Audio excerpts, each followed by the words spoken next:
Okay. Are we good now? Are we good now? Are we good now? Yeah? Ooh. We are? We're not? We are? I think we are. Damn it! We're not. Okay. Well, it's just gonna be laggy. It's just gonna... I don't know what it is. I don't know what it is. No longer in school? Oh, congratulations. Damn. Throughout the entire thing, you were able to get off school while I was having scuff. Yeah. We're gonna act as if nothing happened. Well, I tried. I restarted, I updated. I even unplugged and replugged the internet Ethernet cable. I think today is just like a bad day for my internet. It's not it reconnected. Well, I'm no longer lagging. Well, I don't know about that. I think my internet has been buggy lately too. I don't know, bro. I feel like sometimes it's just me and I'm making you guys suffer with my internet. It sucks. I want to have a good stream. I can't. It refuses to happen. So infuriating. Okay, so this is Rose Red Tyrant, the novel. How you entered the word? No. No, that's later on. You making us suffer? No, I have patience. All sorry. Very kind. Okay. Right. Back to the story time mode. Ghost of Wonderland, Rose Red Tyrant, the novel, written by Jun Hyoki, an original concept and illustration by Yana Toboso. Ooh. Thank you for the follows, guys. So, there is like a little, you know how like before you read a book, they have like kind of like an expert, Kuroki, Yuya Kuroki is transported to the mysterious academy for the magically gifted. He must navigate a colorful cast of characters as he searches for a way home. I have the digital version? Oh, nice! Okay. Yeah, they have different names each novel. They do? Oh, that's cool. So they're basically doing it like they did in the manga. Awesome. It has pretty art. I want to see the pretty art. I should probably get it. Art. The art is really pretty. I'm smelling that nice new book smell. It smells so good. Hi, Dr. Rock. What's up? Okay. So, right. Back to the summary. There's just one problem.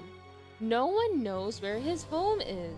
Yuya quickly realizes he's in over his head, stranded in a magical world filled with ghosts, monsters, fire-breathing cats, and bickering classmates.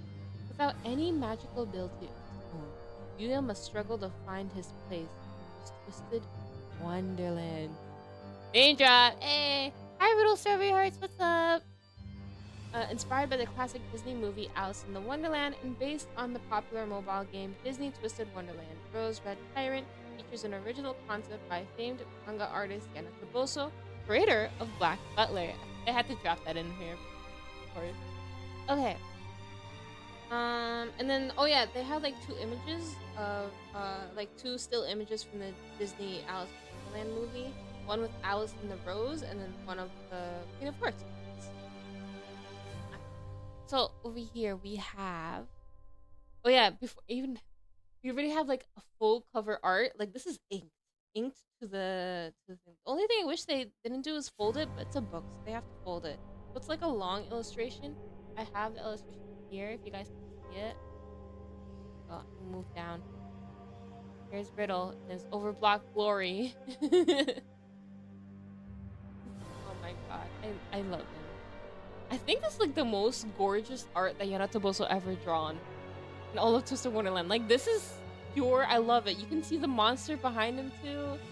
It's so beautiful. Yeah. Just a little bit there. Yeah, it's so good. I love it. I love it. All right. Maybe I'll have that in the background. Well, nah. Oh, hello. Oh wait, no, I deleted myself instead of Riddle. Okay. Yanato Boso on top. Yeah, Yana Sensei, and if evil, why not hot? Gotta get it for pretty art. Got it. Yeah. Oh my gosh, I need to draw this, right? Okay. Oh yeah, they. Oh, and then in the inner cover, they have like the title like twice, and then they have like all the Heartsy Blue icons, and then they have the title again, and then it says written by John Hiyoki, and then Yamato Boso, and then it says translation and adaptation by Jocelyn Allen. So thank you, Jocelyn, for localizing. Um, Wikipedia. Oh shoot. Okay, so there's part 1 and then part 2. Part 1 starts at page 10. Part 2 starts at page 158. I don't think we're gonna get put to part 2. Part 2 is like book 1, and part 1 is prologue. We translated to game, game. I guess game linguistics or something like that. I want to tear that picture out and put it on my wall, but I also don't want to tear anything out of the book. Felt, honestly, I'd be scared to like damage the book. That's the thing. They definitely should have sold this as like a print for like people. They pre-ordered the book, you know. I 100% think a lot of people would have bought it just so they can get the print as well. Okay. Oh shoot. Okay, so this is. They don't say who's saying this line, but it's literally just like the very first page before we get to yeah, before we get to the game. But I guess the first part 1, it's just like in the game it was Crowley voicing this, but literally it's just like nobody's saying. Okay. Don't you have a bookshelf somewhere, Rose? Yeah, I do have a bookshelf. But I can't like play the yeah. Is it bad to say that Riddle rocked the overblot look? No, he rocked it. He's so perfect. Out of all the people who overblotted, I think Riddle's the prettiest. Just, just putting it out there. Imagine an art book just showcasing all the novel art. Oh, brother. I would buy that in a heartbeat. But it's all like very like illustration-y. Like it's all black and white. There's not much to show. Like maybe a video would be nice. You see like Anato's drawing it all. I have a 2 volume of the manga hand. Oh yeah, I like that too. Okay. Focus. Ah, my dear esteemed benefactor, my proud, beautiful flower of evil, you are truly the fairest one of all. O magic mirror, thy wisdom I entreat. Reveal unto me the visage that I see. Again, we don't know who's saying this. Smoke snaked from the mountain of the breeze. Thick like rain clouds, it puffed upwards to blanket the sky. Fire had raised everything in the area, and anything that escaped the flames had been torn down by windstorm. Amid the wreckage, an iron window frame drooped, reminiscent of a withered plant. Fissures cracked open the ground, and trees still stretched outward. All traces of the building's former majesty were gone. So this is describing Night Raven College. The sight was so dreadful that it would have been easier to accept the idea that this had always been a waste, and that the time we'd spent there had been an illusion. So this is like kind of like book 7, I think, or like after book 7, something like that. Ashes blew through the air. The wind swept up fragments of glass and pebbles that dug into my skin, prickling, stinging. I somehow managed to wrench my eyelids open. Through they tried to stay shut to protect my eyes. Oh my god! TikTok disconnected too? Can I just like not stream today? I'm trying to read!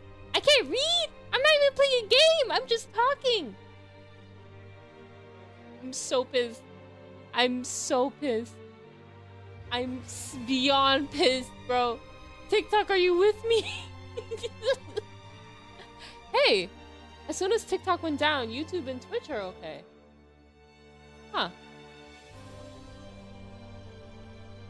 Interesting.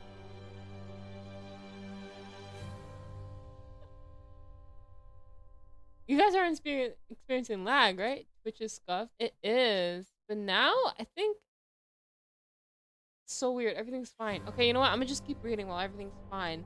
It just completely, completely did the opposite of what I was thinking was gonna happen. Okay. Ashes blew the air. The wind. I somehow managed to wrench my eyelids open, though they tried to stay shut to protect my eyes. The first thing I saw was the blue flame, burning up the dust and sending sparks scattering. The fire shimmered and licked the sky. When I looked closely into the flames, I could see eyes blazing brightly, protruding nostrils panting raggedly, fangs as large as my face. Before my eyes was a beast so large I could tilt my head back until it ripped clean off and still not see the end of it. That's a way to describe it. God!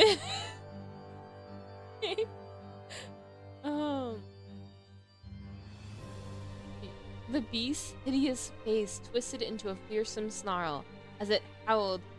Ah! Well, no, it's actually deeper than that. I can't. Just imagine a really scary monster sound. And not grim. Okay. Something moved in the corner of my eye. A person, and not just one. People in black robes dotted the scorched earth. Cowled hoods hid their eyes, and they shouted desperately, but I couldn't catch a word of it. The beast's jaw dropped, and its legs shook, unsteady once more. Neither could I hear the howl so loud and intense it shook the very earth itself. More intense than any of that was the voice whispering intently in my mind. We are hearing voices during this battle? Okay. The time left to me, to them, to you, short. You must not let go of that hand. Part 1. Welcome to the villain's world. Ooh. So that was the pre-prologue. Foreshadowing. Oh my god. Interesting. That's interesting. I like that. Okay. So I don't know what to play after this.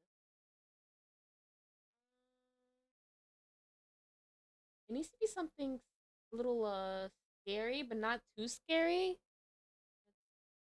Maybe this one? Maybe this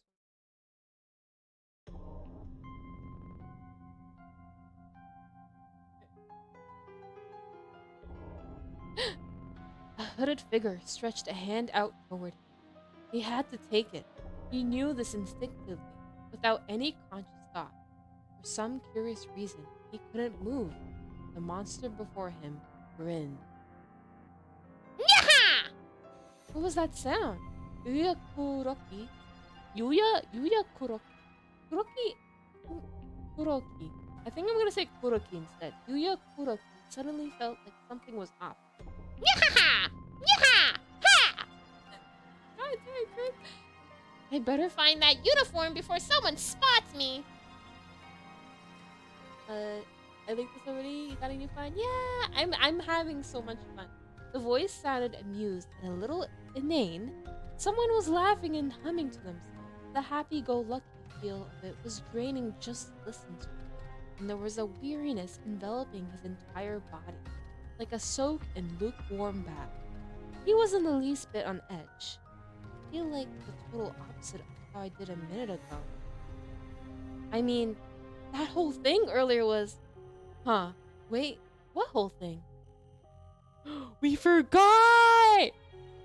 So this is interesting. And unlike in the game, we get to hear the MC's thoughts, which I'm always curious about how the MC feels about this whole thing, you know? Like getting thrown into a whole new world, realizing that your family's gone, your friend's gone, and you have to adapt to like magic and all that. I always wondered how you felt, and we only get to see Yu's feelings and thoughts through the game's choices when we have to pick something, but never in the game dialogue as itself. The game dialogue was always when someone was speaking. It wasn't any observations. So this is great. I'm loving this so far. He could remember being frightened, sad, but he couldn't really remember why or what had troubled him. Like a crumbling sandcastle, the more he tried to grab hold of that, the hazier the details became. In the time it took to blink, he'd forgotten all of it. Well, that's how it is with dreams. Oh, huh. I guess this is a dream too. He heard the carefree voice again, much closer this time. Okay, this is the one. The good guy right here. This is a dream? Then I really wish you'd keep your voice down. I'm still pretty sleepy, and this place is so soft, warm, comfortable. It's like I'm inside a giant hug or something. Just having his eyes closed gave him the ultimate sense of security. Interesting. So he wanted to stay in the coffin? The coffin was comfy? He wasn't panicking at all to get outside? I guess not, because like everybody else who was sleeping in the coffin stayed in their coffin. Maybe it was like a nice dream. Thank you, Jojo, for the follow. The protagonist in this one appears to be male. Yeah, so I wonder if they're gonna copy like the manga and make the next one female. Because I forgot her name, but that you was female with Leona's over.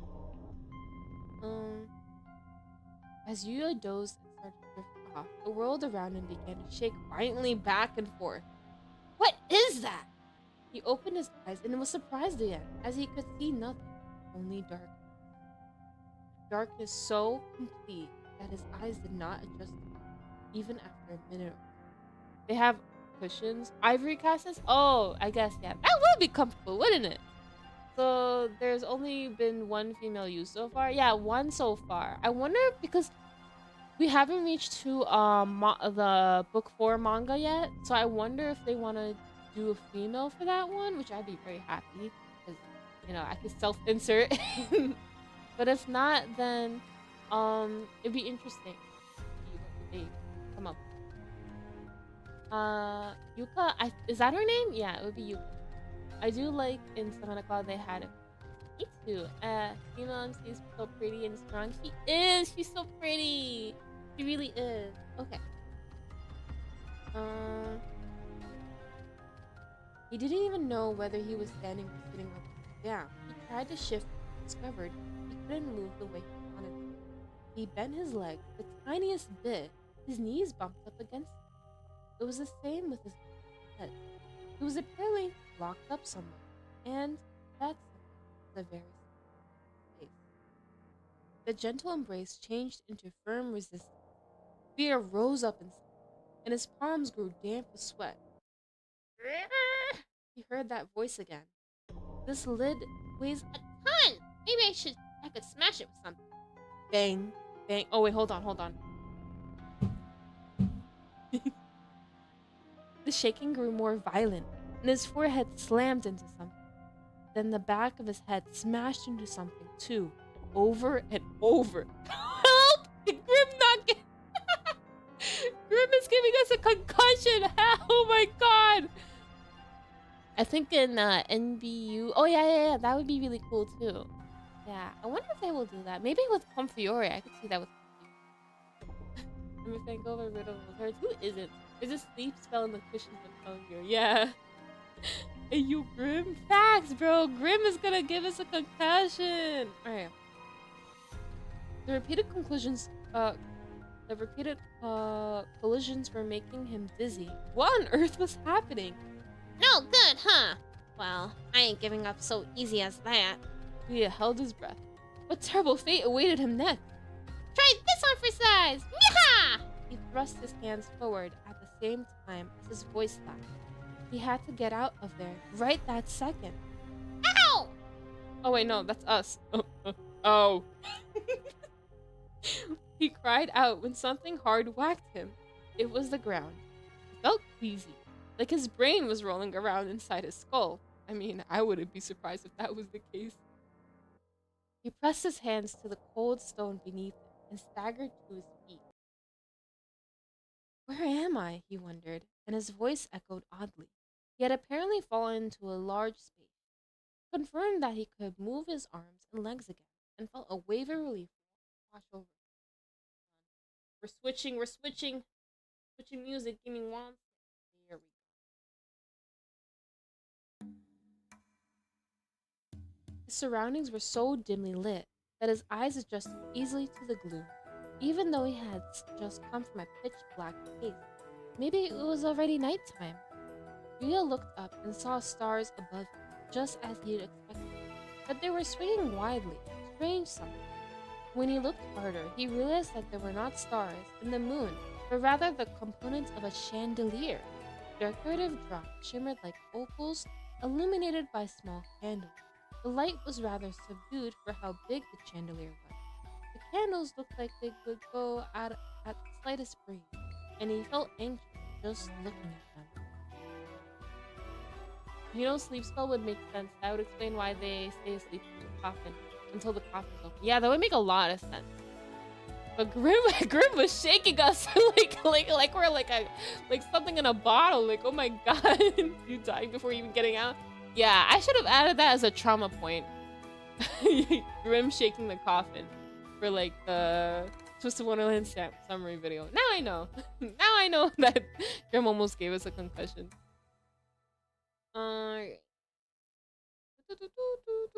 Chandelier, opals, illuminated candles. Yep.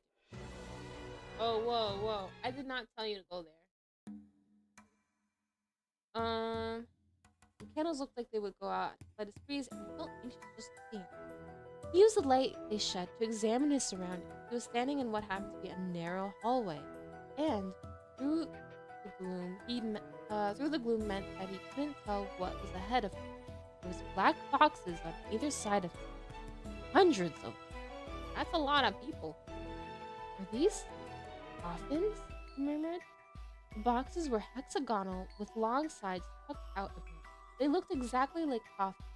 Silver keyholes adorned the polished glass. He could tell just by looking at them that the boxes were heavy and they were just big enough for a single person to fit inside. In line with their supposed purpose, they were lined up in rows, crammed on either side of the hall. Is this a graveyard? But then they found perplexed. All the coffins were bobbing up and down as if they were having a truly great time. From a certain angle, it almost looked like they were dancing. He had no idea what the mechanism was, but if there was something inside of them, then the dancing was in pretty poor taste. So they were floating like they were in the background. While he eyed the bobbing coffins dubiously, he noticed that one next to him was different from the other. It had no lid, and it was empty inside. The black fabric lining looked soft and sleek, but he absolutely could not bring himself to touch it. As he looked around, he spotted the lid on the ground. Had he maybe just come out of this coffin? He couldn't be certain, but the coffin's padded interior had a human-shaped indentation, as if someone had recently stepped out of it. From where he was standing in the general situation, it seemed only natural to assume that someone was... Oh shoot, that's a type. Assume that someone was... Oh wait, no, that's not a typo. Assume that someone was him. Sorry, I don't know why that tripped me up so bad.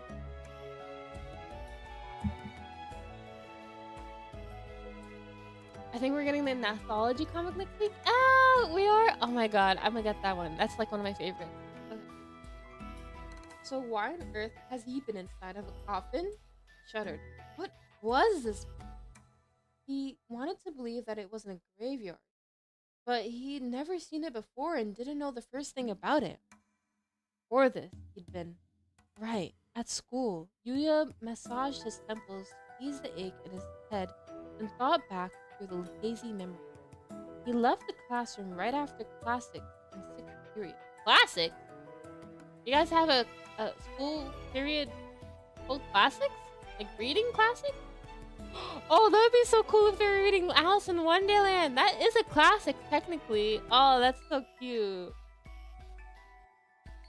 I don't know. I'm speculating. It's not confirmed in the book. He had slipped past classmates heading off to practice in various extracurricular activities and kept going out the school gates to head right on home as usual. And then, "Hey you!" someone called out. It was the same verse he heard in the dark. He hurriedly scanned the area, but there was no one around. Your eyes not work or what? voice snarled from below. I'm right here! I'd be checking my pulse? Me too, bro.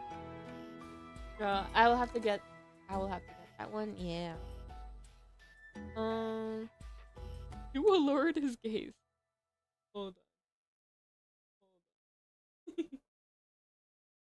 kind of a funny vibe. So let me just get this. A stuffed animal? He wondered. A gray plush toy was sitting before him. It was a decent size, and if it were stood up on its back legs, it might have reached up past his knees. The perfect size for a child to hug with their whole body. It had a striking striped ribbon tied around its neck. So maybe it did belong to someone?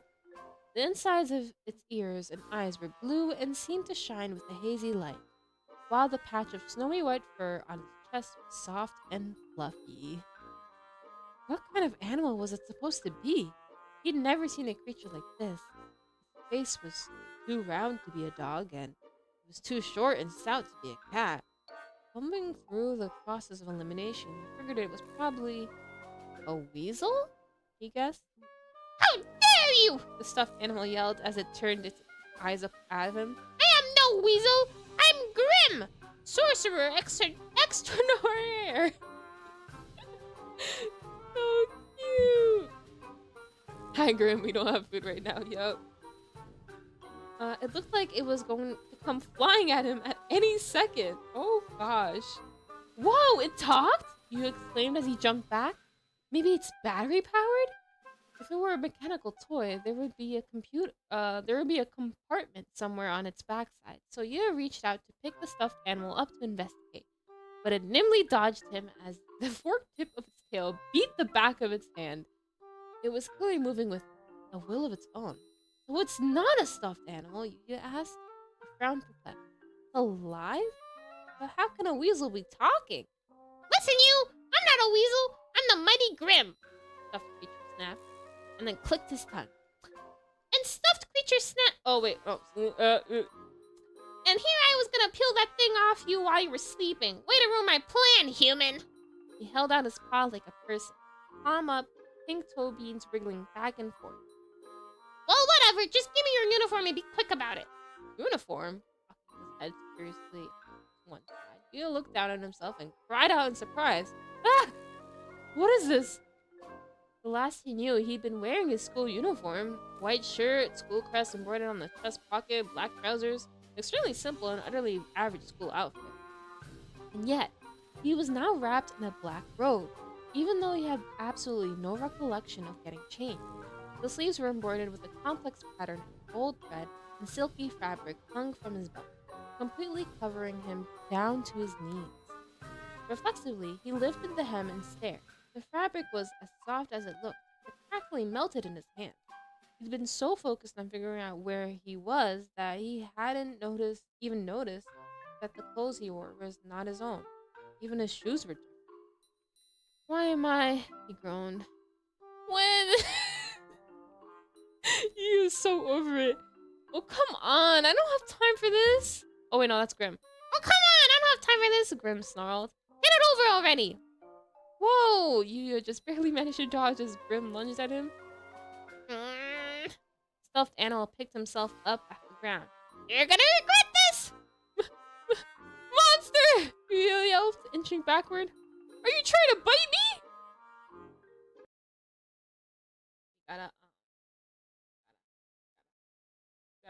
Gotta switch teams. Oh god. He spotted a door by the stairs and bolted towards it. Chapter 2. Art. A dark hallway, a long staircase, unsettling green light. The paintings on the walls spoke to him. All right, if you want to get out of here. No, go left. Where was he?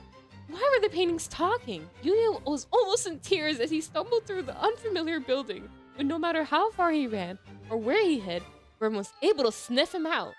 Oh gosh. There were any numbers of doors lining the corridor, and Yuya desperately yanked at each of them, but not one would open for him. There appeared to be no one else in this entire building save for himself and the creature Grim. The hallway steadily grew narrower and more complicated until at last he found himself trapped in a dead end. Through the dusty glass of small window there, he could see the moon looming so large it seemed fake, but at least this appeared to be an actual sky and not another chandelier. When he looked down, he saw another moon shimmering there, and he realized it was a reflection of the moon in water, which meant there was a river or an ocean or something below him, but it was unclear how deep or how far it was. Huh? And Yuna did not have the courage to break the window and jump out into it. Oh wait, no, never mind. Oh, hold on. Grim laughed maliciously. That's it! Nice and quiet now. Stay away from me! He yelled, shuddering in fear. The neat row of teeth in Grim's open mouth looked razor sharp. We gotta know. That's not funny anymore. That's not funny anymore. Grim inched closer, his tail flicking back and forth. Now, unless you want to get burned to a crisp, take off that. Ah, I found you at last! A voice from behind Grim interpreted. Splendid. But really, you mustn't go wandering off on your own like that. I don't know what music to go with because some things are so happening so quick. Okay. That's this? No, that's the sad music.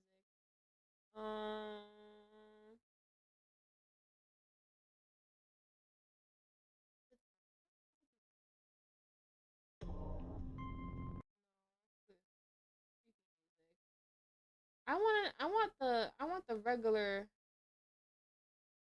Maybe it's this one. Oh, maybe it is. Guys, get some cat toys for Grim. He's about to chew us out.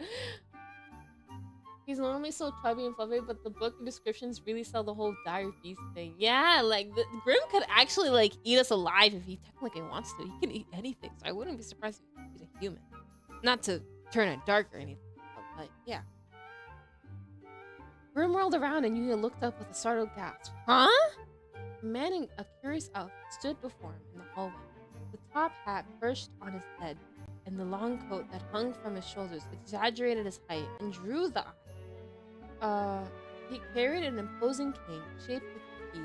More conspicuous, however, was the black mask he wore over his pale face, covering his forehead and reaching down below his glittering golden eyes. The masked nose sharply pointed at the bird's beak. Imagine my surprise when I entered the mirror chamber and discovered one of the gates was open, the man mused languidly. I looked inside and found nothing but an empty shell. To think that you would open your gate and step out before I could unlock it. Truly unprecedented. However, did you manage it? Please help me! You cried in response. I'm being attacked by a monster! You think you could stop me or something? Grim growled as he turned toward the man. You got some nerve! I can take both of you. Easy. Snap! An inky shadow shot through the air. What? Grim yelped as a length of black fabric twisted itself around him and bound his arms to his side in the blink of an eye. The fabric stretched and shrank eerily, as if it were alive. Meow! What's with that snap? Grim meowed? Meow! What's with the sash? It's not a sash. Consider it tough love. The masked man turned the tip of the cane in his hand toward the stuffed animal monster. You're about to use magic there, weren't you? Well, I simply cannot have you running around willy-nilly in this He said willy-nilly? Crowley? I love it. Okay. Okay, you asked for it. And there you go, trying to cast your magic again. Man said coolly as Grim flopped around like a fish out of water at his feet, black fabric covering his mouth now, too. I really must insist you do not.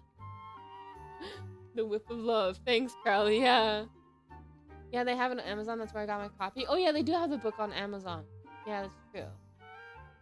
First and last time Crowley has done anything nice for us, please. I'll wait for my novel to get here. No spoilers, lol. I'm still reading. Well, I'm not gonna read the entire thing. The novel definitely does get a little darker when it becomes when it's Riddle's backstory. And I don't think I can read that on stream if I'm being 100% honest with you guys. Also, I'm not able to show you the illustrations, so that's unfortunate. Unless I can take pictures, but I don't want to pause the stream to take a picture. I don't think it's worth it. Yeah.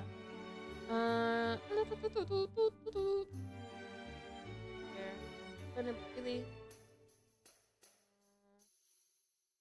Right. Oh, over here. Damn, I need a bookmark. I forgot. I need a bookmark. I need to find one. I have like a bunch of them. Oh, alright.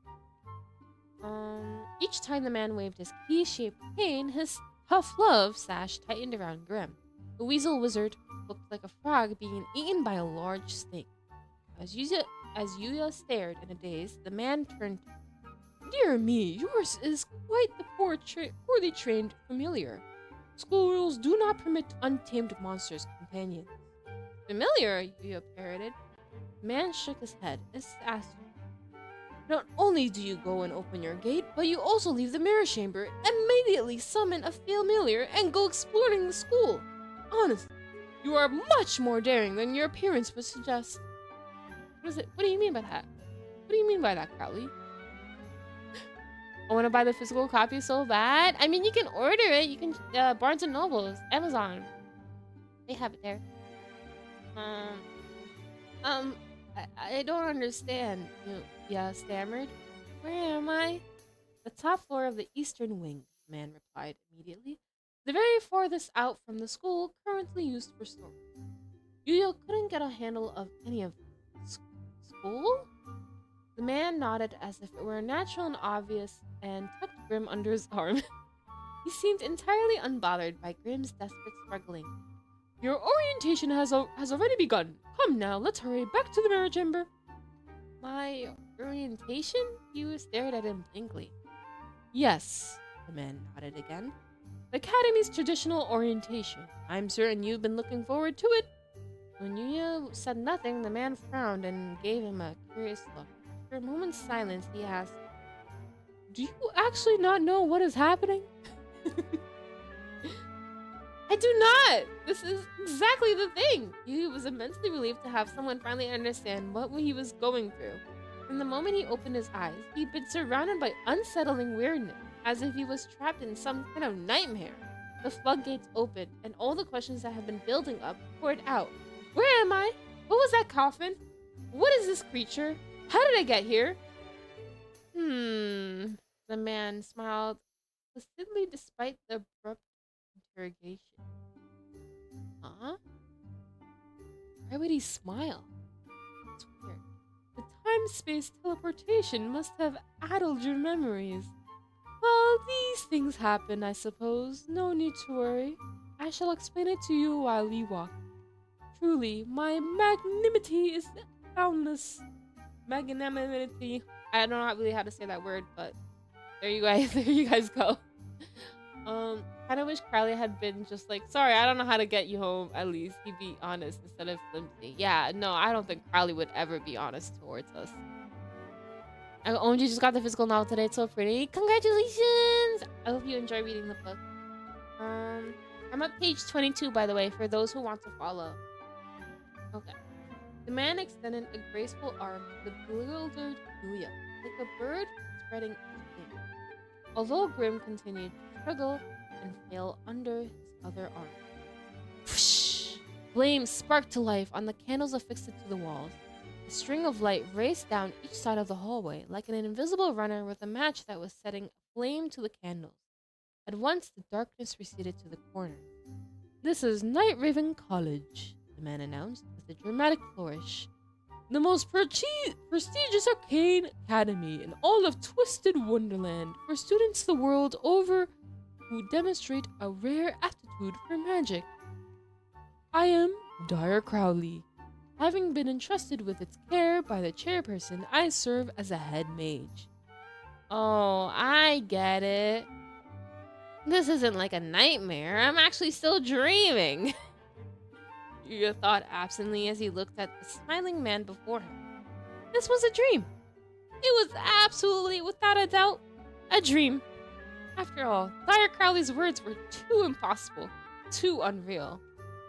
You stand among their ranks, Crowley continued, as a fledgling sorcerer and a new student out of college. Yuya was walking home. Oh yeah, okay, so flashback. We're gonna go flashback. Flashback music and this one. This is kind of sad, but you know what happened to Yuya is kind of sad. Yuya was walking home from school alone when he forced to stop by a light that was almost never red. It had been almost 6 months since he started high school, but this was the first time he'd ever been stopped at this crossroad. Despite coming the same way twice a day, every day, it was a narrow road that bicycles rarely traveled, much less cars. He remembered thinking it was weird. The light finally turned green, and he'd just taken a step forward when he heard a strange sound. Thank you, Kuro, for the sub. What's that? He frowned and looked forward. I looked around. Feels like it's getting louder too. It sounded like someone blowing air through closed lips. He had no memory of anything like that. Oh. I'll let it play. That was the carriage coming to pick you up, Crowley said, casually after hearing Yuya's story. All of the students at Neighboring College go through gates and are brought here in horse-drawn carriages. Oh god. To this day, we continue our college's time-honored tradition of sending a carriage to meet students. He looked back at Yuya. How do you like that? Pretty impressive, yes? You'd expect nothing less from such a prestigious school, Yuya had a million questions, but given that this was his dream, there was no point in getting too worked up about the details. Thank you ever for following. My copy's at home. I'm watching this at work, so I'll have to read along later. Okay. I hope you have a nice day at work. Hope it goes smooth and you can read the book as quickly as you can. Harp sound effect, yeah. I need the book right now. You can get it. I'm currently on chapter 3. I plan to read more.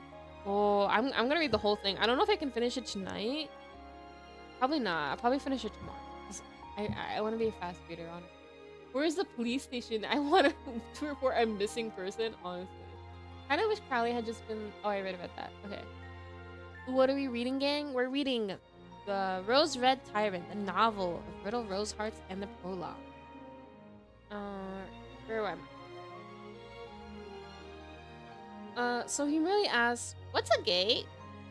The gate that you came out of was the answer he got.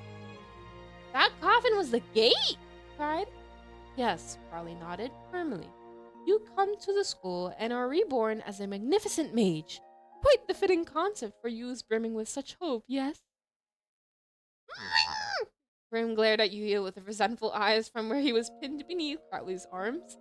Yuya pretended not to notice this as he trailed after Crowley, choosing to go with the flow. He'd apparently come quite a way in his attempt at escape. They went down any number of staircases before finally arriving at the door he recognized. Now then, Crowley turned to look at him. We have returned to the mirror chamber. Finding you was quite the trial indeed, so I imagine the orientation's already reached dorm assignments right about now. He broke off abruptly. Yuya looked up to see that Crowley's pale lips were pulled up into a grin. Ah, this should be fun. He cried. Crowley's so weird about this. I didn't think he would have fun about finding a mage and all that, but I guess he is. Okay, so I'm gonna give you guys a little trauma with this next OST background music, but bear with me, okay? Okay. Sorry? You stared at him? Bro forward. I'm simply dying to know which dorm will be chosen for you. The man in the mask clasped his hands together with a glee. Oh, he's sassy. He's so much more sassy in the book. You are truly a breath of fresh air, opening your gate all by yourself and breaking the student's mold. one does naturally harbor a certain expectations. Expectations? You gaped. Hang on, just a second. Students! Crowley said, voice projecting outward as the door swung open forcefully. Even though he had not so much as laid a finger on it. I've brought your new star, the talk of our little town. Our freshest cohort is together at last. People. So many people. Oh god. Game Crowley versus novel Crowley, yeah. Crowley can keep him in magic cocktail thing. Yep. Oh my god. Can we ever Fluffy Cat back? No, not yet. Not yet. The one that was about to bite our face off and steal our clothes? Yeah, no. Don't forget manga Crowley. Yeah. I can't wait. No, the only thing we're missing now is animated Crowley. We gotta wait for animated Crowley. I mean, technically we do have animated Crowley, but not too much. It's just like him walking. I want to see him talk. I want to run away. Yeah. They were back in the room where Yuya had first woken up, but instead of rows of coffins, there were now rows of individuals, hundreds of them. And all their eyes turned toward Yuya as he stepped into the room. Ah, this is great. Introvert's worst nightmare.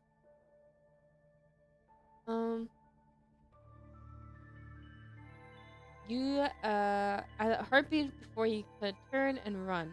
The door closed with a clack. Ah! Yuya gasped. The pillars shone with a warm light, making the room much brighter than it had been when he first seen it. Everyone gathered within it was wearing the same shadowy robe, as Yuya wrapped in the same inky black, from the tops of their heads to the tips of their toes. But despite being dressed uniformly, one group in particular drew his eyes. They were sitting in an open area toward the back of the corridor, facing the countless others. Oh. Oh my god! Oh my god! Oh, Hedwig! You're finally here! Called the boy with white hair! Adored with a directive effect! Kaleem! Kaleem! Oh my god, I didn't expect to meet him so soon! I thought he would be talking way later. Oh my god, Kaleem's the first one to speak! Ah-ha! Okay. There's an illustration of Kaleem and the others, so I'm gonna get it real quick. Give me one sec. Let me see if I can find it online. If not, then I have to... Alright.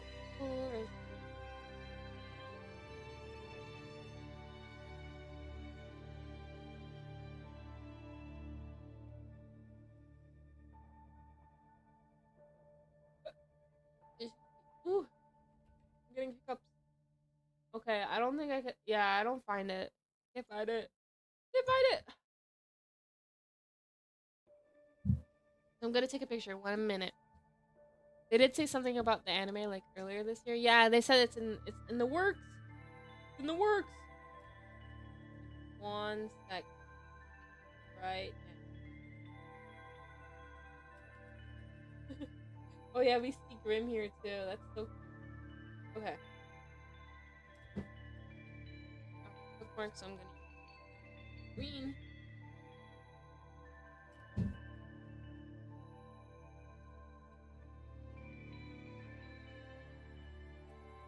Queen save us. Yeah. I thought Riddle would be the first one to talk. I don't remember who was the first one to talk in the game, but it definitely wasn't Kaleem. Because if it was, I would remember. Okay.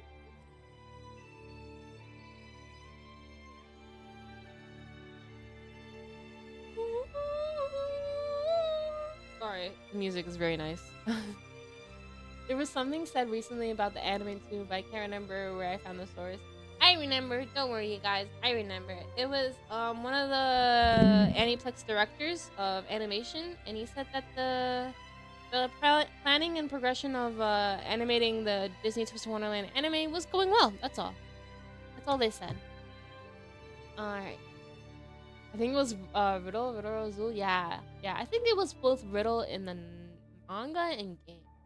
Could be. Music, don't pull. Mustard. Is this music making you guys want to pull? Let me switch it then. I don't know what they played during the prologue. I totally forgot. You know what? I think I could find out on YouTube. Twisted prologue. Like,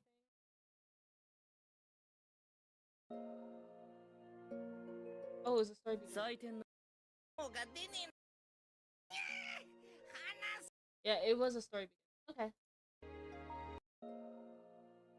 Boom, boom, boom, boom. Bum, bum, bum. Let me get this illustration. I know I said I wouldn't pause the stream just to get an illustration, but I'm gonna do it anyways because it's really gorgeous. Sorry, it really is gorgeous. Okay, so here is the Riddle Overblot illustration that we first saw, and then this is the first illustration that we. Oh my god, this image is so big. I forget how big phone cameras make this image. God. Okay, give me a sec. Let's see here. Oh, I lost it. I made it too small. Okay. Wee-oo. Hello. Hi, Kylie. What's up?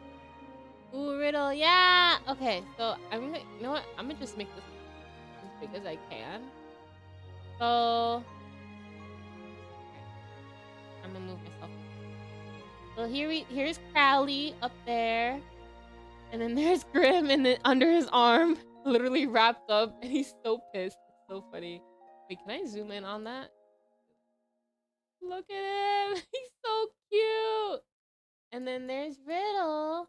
And I think that's Vil next to Riddle on the right side. Oh yeah, and there's Idia. If you see the tablet, Idia's right above Vil. He's floating up. Goddamn. And then Azul, and then there's Kaleem. Yeah, it's so beautiful. It is. I'm just gonna leave this illustration in the background while I continue reading. It is tab in the very back. Yeah. This tablet is just floating. Yeah, it's floating way up high. I thought Lydia's tablet would be floating way lower, but no, it's really up high. Okay. But despite oh, I read it. Leave. Okay. We're done with dorm assignments. We were just talking about what we should do now. You were so late. I thought maybe you had a tummy ache. He laughed cheerily. Oh my god, Khalif, I love him so much. Yuya felt a flicker of relief at the boy's bright demeanor. This is the new kid who opened the gate all by himself? Wait, what? Hold on, what? I'm trying to figure out who said this. Alright. I'm gonna just do it like a random voice then. This is the new kid who opened the gate all by himself? Ha! The tall, muscular boy snorted. I mean, I have my doubts. Ears poking out from long, shiny, dark hair twitched. There were animal ears. Oh, Leona! It's Leona. Okay. Unconsciously, Yuya stared and received a glare in return that turned his blood into ice. Okay, got it. Don't stare at Leona's ears. Good to know.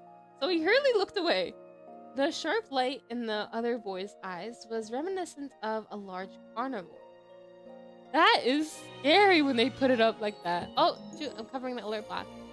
Thank you, Luna. Cute games following. Guys, Leona, yeah. There is no Leona. Yeah, only Idia's tab. I don't see Leona anywhere. I see a coffin behind Bill, so Leona is definitely not close. Sucks, bro. They're censoring Leona. God. At least we get clean. I'm happy about that. I've never heard of anything like that. How'd you do it? Brute force? Or maybe magic? Asked a person with golden hair that was pulled back as he turned challenging eyes on Yuya. Oh, Vil, that's you. Vil. Okay. The individual was captivating and gorgeous. And you wouldn't have been surprised about any gender they turned out to be. Slay fat! Oh my god! I love that. I love that. Okay. Their beauty was so astonishing that Yuya would have accepted without question that they were not even human, but rather a magical creature. Let's go non-binary Bill. If it was magic, then you've got quite the power. We'd love to have you in our dorm. A boy with silver hair said to Yuya, a gentle smile crossing his lips. The smile itself was kind, but the narrowed eyes behind his glasses shone with a cool intellect. Not Azul already feeding for strong people. God. I guess it's because Leona is too handsome to be on the page. God damn it. Well, it is what it is, isn't it? And dogged Seville supremacy. Yeah, let's go. I'm gonna move up the chat just a tiny bit. There we go. Okay.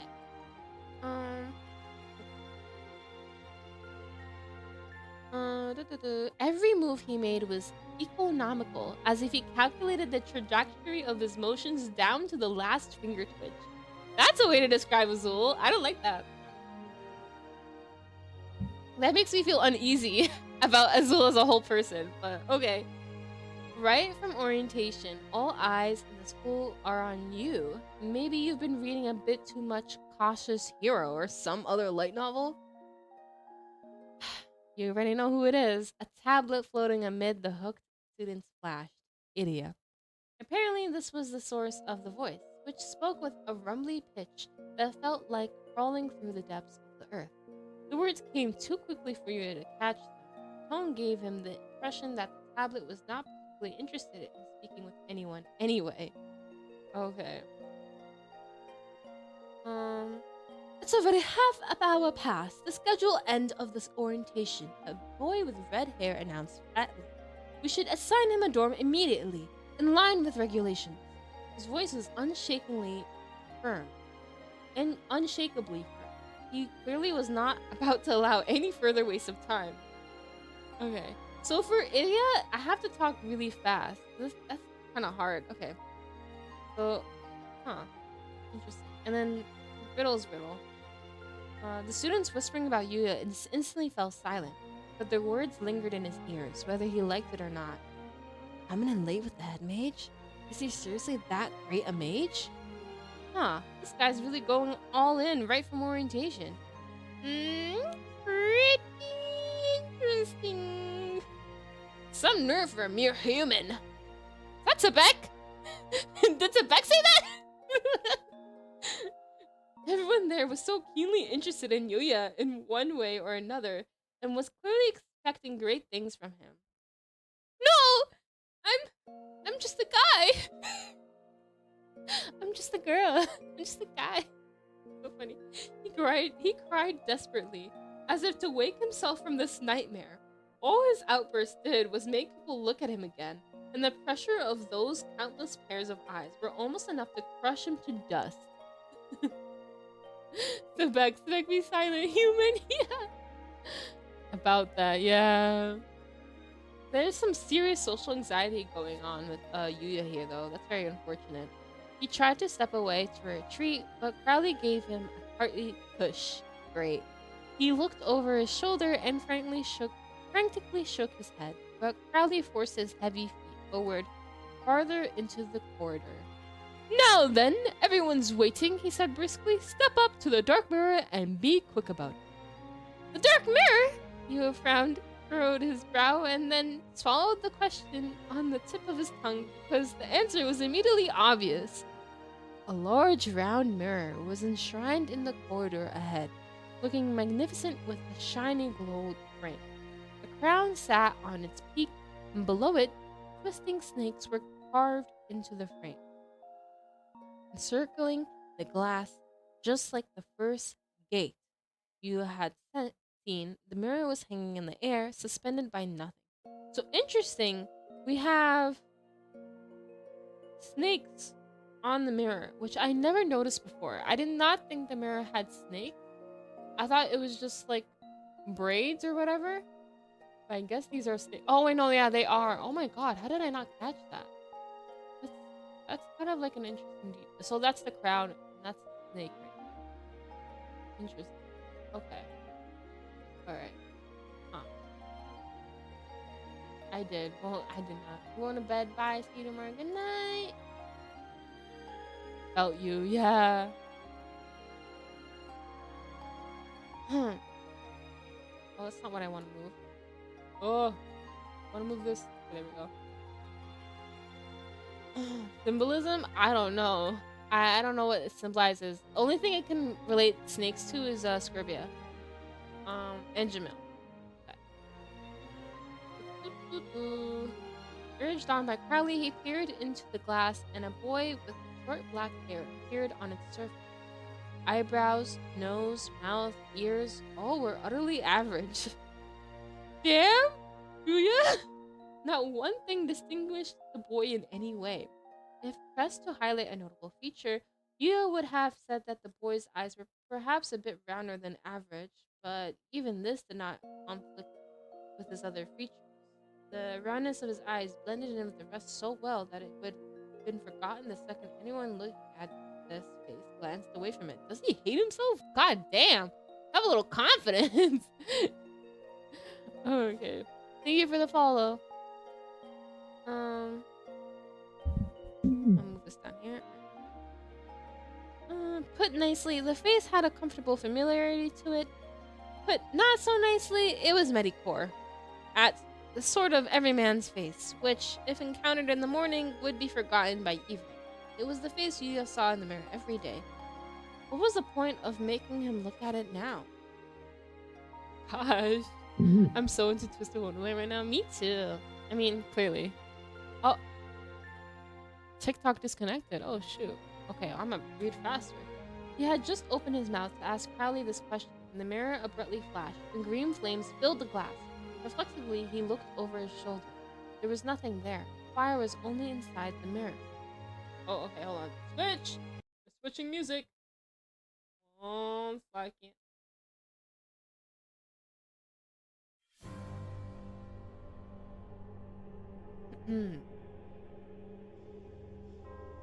As if to quench that fire, a haunting face appeared in the center of the mirror.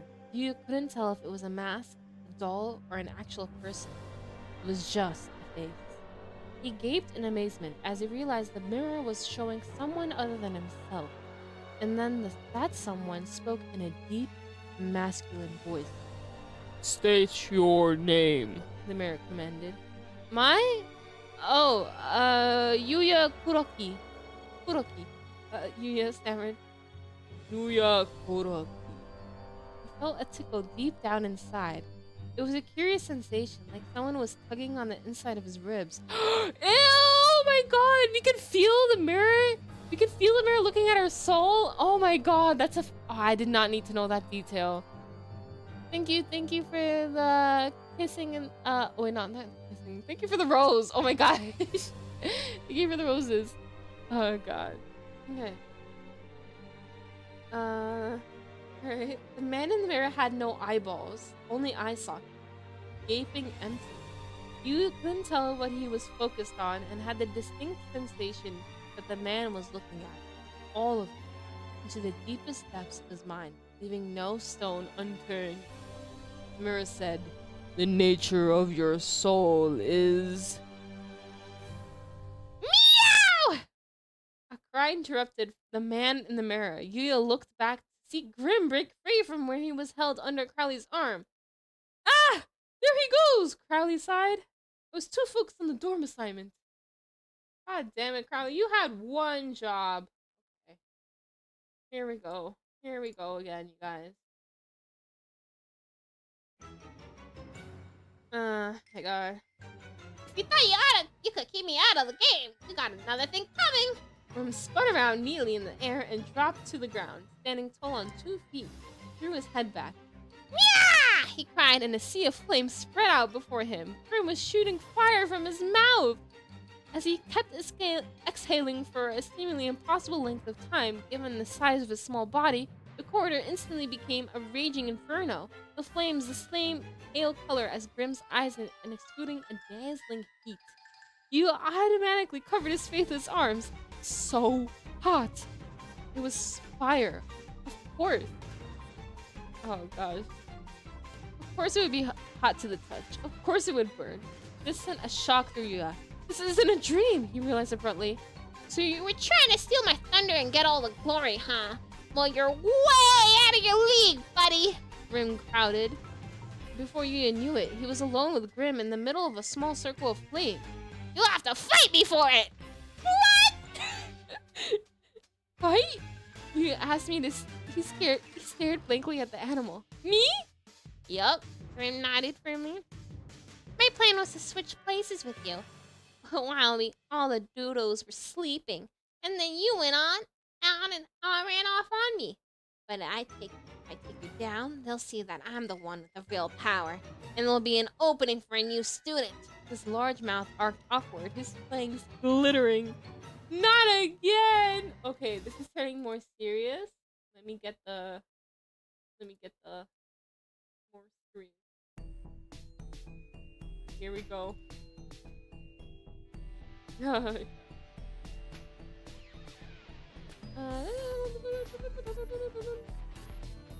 His large mouth arched upward, his fangs glittering. That teeth as good as mine! I'm a genius! We don't have to fight for it, Yuya said, nearly in tears, holding out both hands as if offering Glim a silver platter with his school enrollment on it. You can totally have my spot. I don't even know what's going on here. But Grim paid him absolutely no mind and drew another deep breath, filling his stomach. Yuya turned and tried to run, only to feel a burst of heat scorch his back. You won't play, Grim snapped? Then I'll get this game started. Wait, Yuya pleaded. Stop! Don't! I surrender! Here we go! Don't! Yuya squeezed his eyes shut. Snap. He heard the air crack around him, and then everything went quiet. Even the roar of the flames had faded to nothing. Ever so timidly, Yuya opened his eyes to find the fire frozen around him, crystallized in its attempt to devour his surroundings, almost as if they had been forgotten by time. Tiny sparks became shards of ice and tumbled to the ground. Both of you, said a male voice. Crunch, crunch. He heard the sound of feet stepping on ice, moving toward him. You seem to think you can do whatever you please here. Oh my god. The red-headed boy appeared in front of Yuya from between two chunks of ice. He was the one who had been annoyed by their late entrance earlier. Yuya had thought he was the taller one at first glance, but now his small physique dominated the entire room. Way to call him out. God damn. His presence was threatening, the look on his face frightening in its anger. I will tolerate no more of this nonsense, the boy declared, his voice entirely devoid of emotion. Yuya cowered in abject fear, but Grim was either stupider or braver, and he returned the boy's glare with the utmost confidence.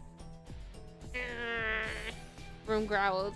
Another someone getting in my way. Oh god. A large ice pillar stood where Grim had been only moments earlier.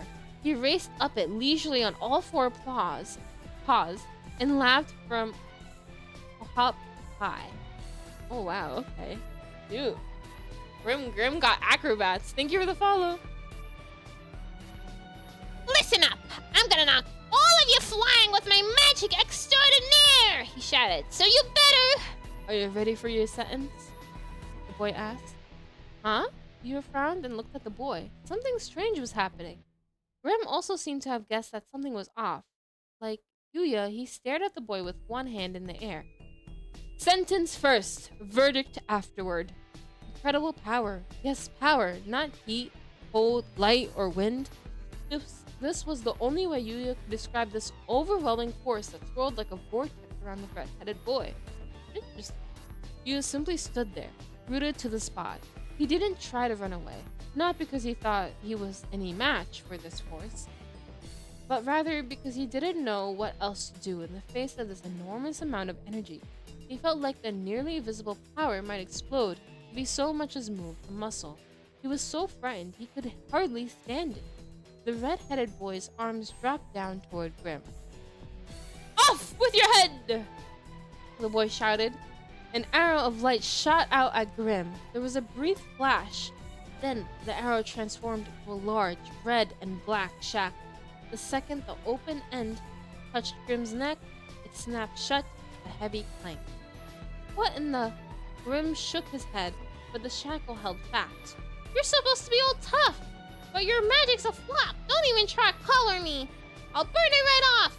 Yuya managed to cover his face with his hands this time, but all he heard was a faint wheeze. Dang. Okay. I'm disconnecting, so I think I'm gonna end the stream soon after we get past all of this. gosh. You go, Riddle. Yeah. Huh? You wondered as he timidly opened his eyes and saw Grim blowing on his own hand, baffled. Oh, God.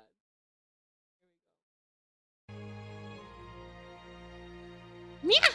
What gives? Grim scowled. My fire ain't working. Ah, good show as always, Riddle, said the boy with glasses as he plodded from where he stood on the opposite side of the ice. Oh, you guys don't even hear me clapping. Never mind, I shouldn't clap. Okay. The rest of the students were all looking at them, too. They seemed like they were not so much simply watching what happened, but rather appreciating the artistry? Okay. The boy with glasses laughed cheerily, paying little mind to Grim. Your signature spell locks down any magic, he said to the red-headed boy. It's really quite handy, isn't it? I've just got to have, I've just got to have respect for it. God damn it, Azul. Locks down magic? Grim yelped. Exactly, the red-headed boy, Riddle said as he grabbed Grim by the scruff of his neck and lifted him up. Until I deign to remove that collar, you won't be using any magic. You noticed several pillars of ice neatly arranged around, Grim blocking any escape. They must have deliberately missed Grim with the earlier ice magic attack to guide him to this dead end and render him unable to use magic. Grim kicked and flailed against the sad shack. It's no use, Riddle told him. You're not but a pet cat now. Mia, what? I cannot take Grim seriously at all in this book. Grim snarled. I ain't nobody pet nothing. Oh, you've nothing to worry about there. I certainly have no interest in having such a rude and violent pet. Unlike a certain someone, I am no fool, Riddle glared at Yua, who was watching the argument with a pale face. You! What? You replied, his voice a little too loud and forceful. You really make a mess of things, Riddle said, his voice far too powerful for the slender frame it came from. First, you marched into the orientation late with your head held high, and then you nearly set the mirror chamber on fire. Overwhelmed, Yuya flinched and shrank as the red-headed boy continued to press him. First of all, and above all else, this is a violation of the Queens of Hearts rules. You must know Rule 23. Hearts? Yuya stammered. Rules? Your ignorance is honestly stupefying, Riddle told him. Do you not really know the Queen of Hearts rules 23? One must never bring a cat to a formal affair. No, Yuya shook his head quickly. Incredible! Have you ever cracked a book open in your life? I'm sorry! Oh my god! Riddle's expression alone was enough to make anyone looking up upon him and shake in their boots. An almost murderous rage colored his face, a blue vein throbbing violently on his forehead. Oh my god, he's pissed! Wow! Yuya had serious doubts about his chances for survival if he said this was his first time hearing of any such rule. Instead, he bowed until he was nearly prostrate on the ground. Oh my god, I would start crying right there and then. Then and there, yeah. I'm pretty sure you already started crying. He's literally on the ground right now. I assume you were attempting to flaunt your magical abilities through the use of your familiar, but this is strictly prohibited, Riddle said coldly. It seemed as though I will have to personally make you aware of the rules of this academy if we ever manage to finish this orientation. Damn! He whirled around resolutely, like a robot, his robe flapping behind him. I will tell you this. It matters not what a whit to me which dorm is selected for you. Given that you've broken the Queen of Hearts rules, I must carry out my duty as a house warden of Heartsublu. Riddle's footsteps echoed as he crossed the mirror chamber. As he approached the door, still holding Grim up, several other boys raced over to him. Hey! Grim yelled. What are you going to do to me? I'm not going to do anything to you, Riddle sniffed. I'm throwing you out. That collar will be removed after a period of time. If you can't behave yourself, then it's back to your nest with you. Riddle thrust Grim out at the students gathered around them. They bent at the knee and accepted the squirming bundle of fur. All of their faces were marked with painted symbols, diamonds, clubs, spades, hearts. You lot, remove the insolent fellow from campus, Riddle demanded. Yes, House Warden! They chorused at once. Curses! Curse you! Don't you think you've seen the last of me? Oh, wait, no, it's Grim. Curses you! Grim protested desperately, no magic coming from his mouth, as he was yanked up by both of his arms. You fools better remember my name, because I was gonna go down in the annals of magic history. Just you wait! The door closed, cutting his shouts short. In that last moment, his eyes were full of regret. Aww. Grim was actually really sad. That's kind of thing. Dang, Riddle was way more harsh in the novel. Yeah, I guess. Maybe because he has more words to say to us. So, and those words are not very nice. So we get to hear them. First of all, that is not our cat. Second, although we don't belong here. And third of all, you want to go home? Not yet. We have to go to the mirror now. Sir, we have not been assigned a dorm yet. You're overstepping. True. Okay. Watching from a safe distance, Yuya thought Grim looked like a captured weasel and felt a little sorry for him, but there was nothing he could do now. Not to mention that it seemed like Yuya would do better to concern himself with his own situation. Suddenly, something was pushed up against his chin, and he choked. There was a flash of red in the corner of his eye. What? What? This wasn't in the game. This wasn't in the manga. What's happening? Someone was pushed up against his chin? No collar us? Oh, hold on. The decision of which dorm you belong to will reveal to us your true nature. Now then, let's have you show this great power of yours. Riddle smiled deliberately with his mouth alone, the smile not reaching his eyes, and you connection. And I reconnected. Hello, everybody. Okay, we're almost done. Bear with me. OBS, please, bear with me. Okay.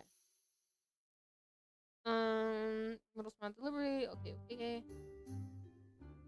Although Riddle moved with an adult calm, Yuya guessed they were basically the same age. His still plump cheeks were flushed, and he exuded energy and confidence. His pride as a powerful fighter was written all over his body.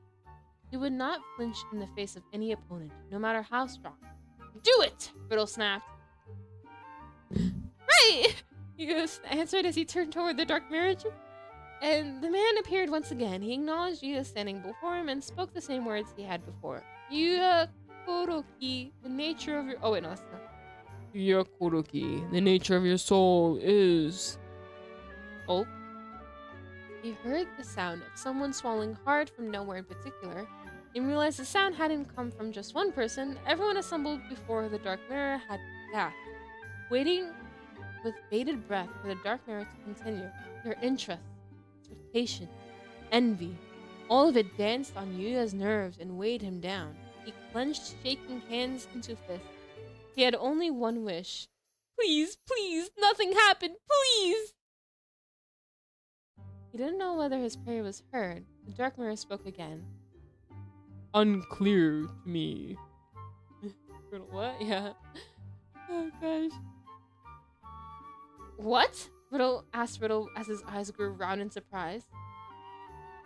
Next to him, Crowley was equally surprised. Dark mirror, what did you just say? He queried. I sense no magical power in this one. Soundless, colorless, shapeless, utterly vacant, the mirror continued. The shatter in the mirror chamber gradually grew louder. Therefore, no dorm would be appropriate. No dorm! Crowley cried. The students standing around looked at each other. You could hear quiet laughter among the murmuring voices. When he turned around, the group of boys who'd spoken to Crowley when he and Yuya entered the mirror chamber were snickering at each other. No! I hope Kaleem is not laughing at me. I would be so sad. Well, the boy with the silver hair pushed up his glasses and said to the boy with the golden hair next to him, This is quite the disappointment, Zuul's laughing at us. Oh my gosh. Honestly, I'd rather be punched than being roasted by the mirror on it. Me too, bro. This is awful. This is like, we're getting embarrassed, basically, publicly, for everybody to see. And it sucks so bad. Okay. So who was it who first said we got this amazingly powerful student this year? The boy with the golden hair demanded. The head mage. So the silver hair boy responded. There's a recording of the whole thing in the log. It's definitely him. Azul, you gaslighter! He said it, but he's blaming it on the hedge mage. That's so funny. That's hilarious. Oh my god. The tablet flashed and a video played showing Crowley declaring, all of which is to say our very special new student stepped out on his own. I shall now go and seek him out. This is very exciting, everyone. Screen showed Crowley exiting the mirror chamber. Oh shoot! I did not know. That's something new. And that's also a fun fact. Apparently Idia records everything on his tablet, which is, I guess, convenient. Oh my god, imagine getting caught in 4K by Idia. Oh, oh my god. That would make things so much worse. Oh goodness. Okay. When all the students in the school glared at the head mage, he hurriedly waved his hands in a defensive protest. It's simply not possible for the black carriage to receive a human being who would not use magic, he insisted. From my understanding, the students... He's like, really? Really, Birdman? Really? Oh gosh. I'm reconnecting. Hello? Okay, there we go. Idiot, no instant replay, please. Yeah, imagine Idiot probably adding OMG sound effects and air horns. Oh my god, that's so embarrassing! That's so embarrassing. Oh god. No. There's a first time for everything, said Azul. I'm telling you, that is absurd. Crowley looked at you for salvation. Wait, you brought along with that familiar, did you not? You must have magic then. Familiar? Leah repeated. Do you mean that creature Grim? Yes! I didn't bring him with me, he said, hurriedly shaking his head from side to side. He already told Crowley this 1,000,000 times. He was there when I woke up. I have never seen that creature in my life. Oh, is that so? Crowley frowned. You really should have said so sooner. Yuya held his tongue. Although he dearly wanted to snap at that Crowley, had simply gone ahead and assumed that Grim was his familiar. But the disappointment in the room came through loud and clear in everyone's eyes and sighs. Damn! He just wanted to make it out of this experience in one piece. All he could do was hang his head and apologize. Riddle snorted in laughter. The mess you've made of orientation is truly unforgivable. But I take back what I said earlier. I have no intention of scolding you any further. You're an outsider after all. Riddle looked deflated somehow. Or maybe he was the let it spit sympathetic toward Yuya. Either way, he immediately turned his gaze on Crowley, so you couldn't tell what he was really thinking.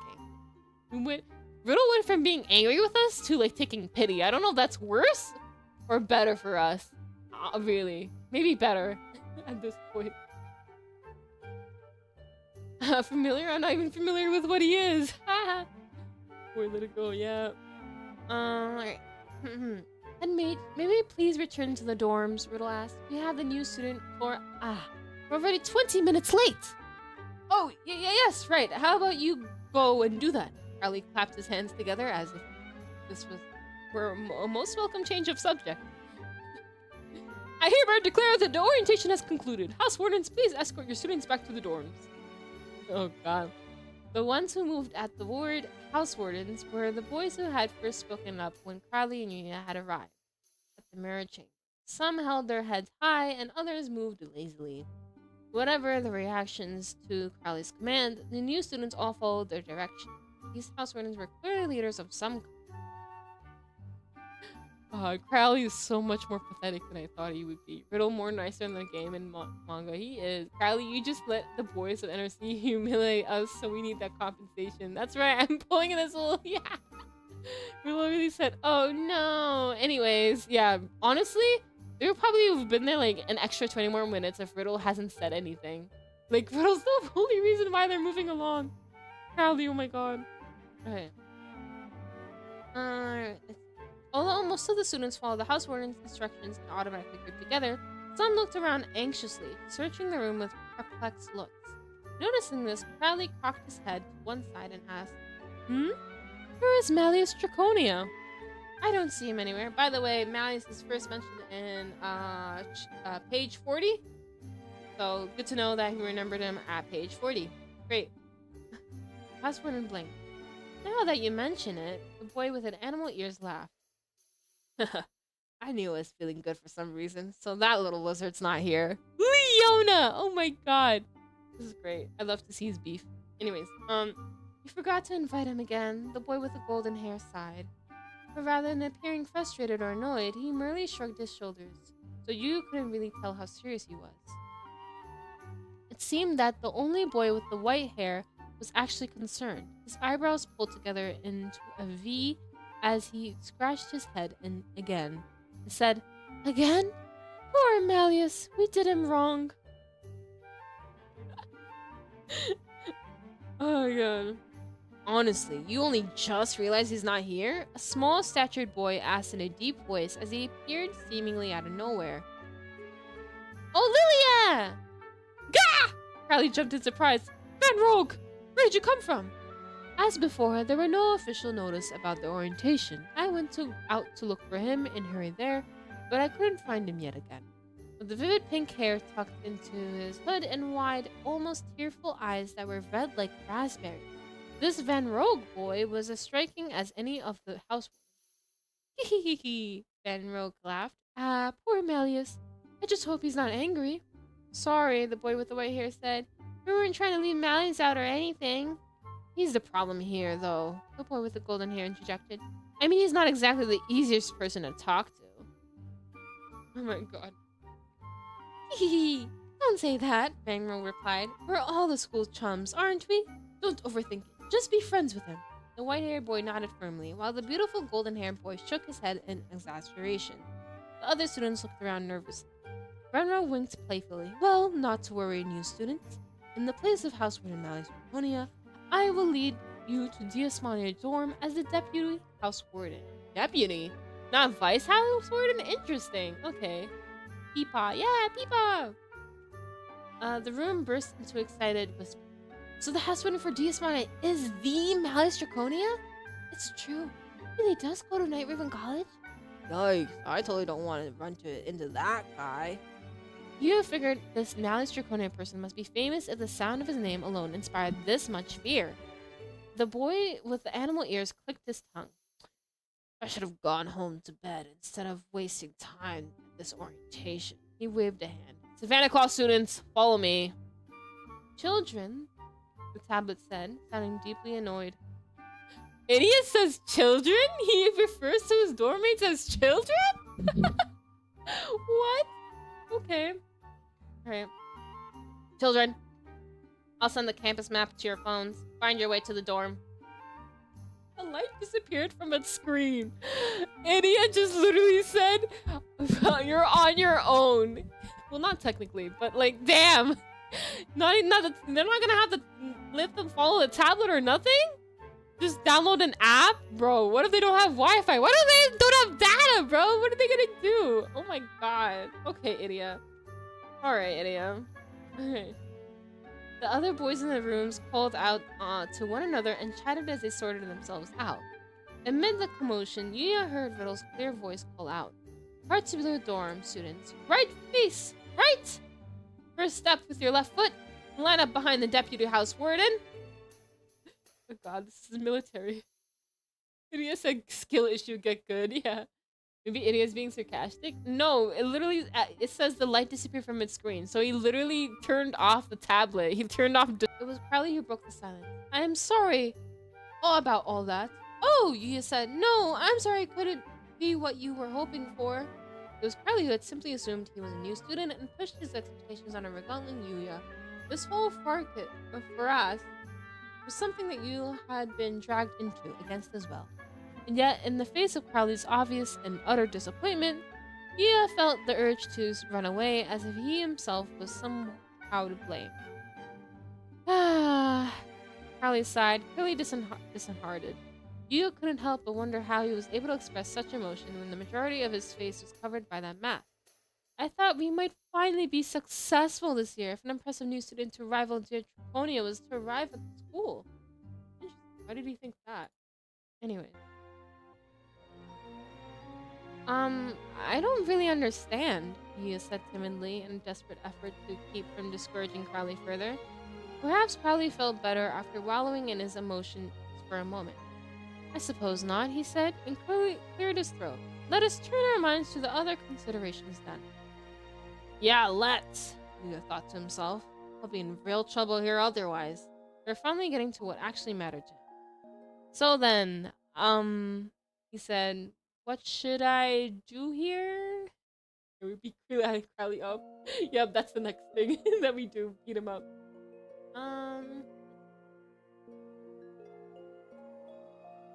I want to get like a different.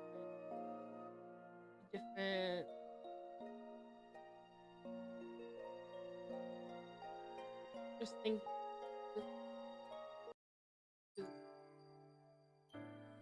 Okay. Crowley pressed a finger to his chin. This is the most unfortunate turns of events. You do understand that I cannot very well admit a student with no magical ability to my academy. But worry not, it does not seem that this was an error on our part, so we'll use the power of the Dark Mirror to return you to your home immediately. This was quite the catastrophe. He turned toward the Dark Mirror and raised his arms. Lazy flames erupted into the mirror, and a man rose up in the center once more. Now then, oh Dark Mirror, return the soul to where it belongs, Crowley commanded. At last, he would be able to go home. Yuya told himself with a sigh of relief. Then he heard the mirror's words echo in his mind. There is no such place. What? Yuya thought, startled. There is no such place in this world where the soul belongs. What did you say? Crowley asked as Yuya stood, speechless. That's not possible! Wait, didn't I say that earlier as well? My, but today is a veritable cavalcade of impossible phenomena. Crowley repeated his command, but no matter how many times he demanded the mirror return Yuya to his home, the mirror's response was the same. Nowhere. Crowley, how many times did you ask the mirror the same question? My god, he really had no plan B. He didn't even know what to do with us afterwards. He literally just winged it with us. The mirror says no, yeah. There was no place for you to go home to. That was the only thing the man in the mirror would say. It doesn't know where he belongs, so it can't send him there. Crowley sighed. The length that clouds appeared in the mirror's glass. What was your name?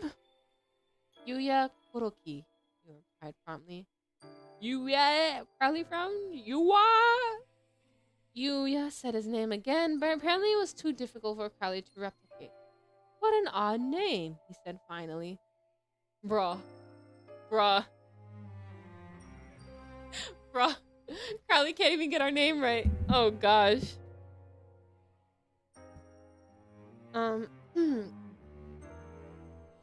What an odd name, he said finally. It's a bit hard to pronounce. Do you mind if I call you you? Yuya nodded his agreement, and the head mage grew thoughtful. Tell me, you. From what land do you hail? I'm from Nihon, Yuya told him. Nikan? Da-ha-an.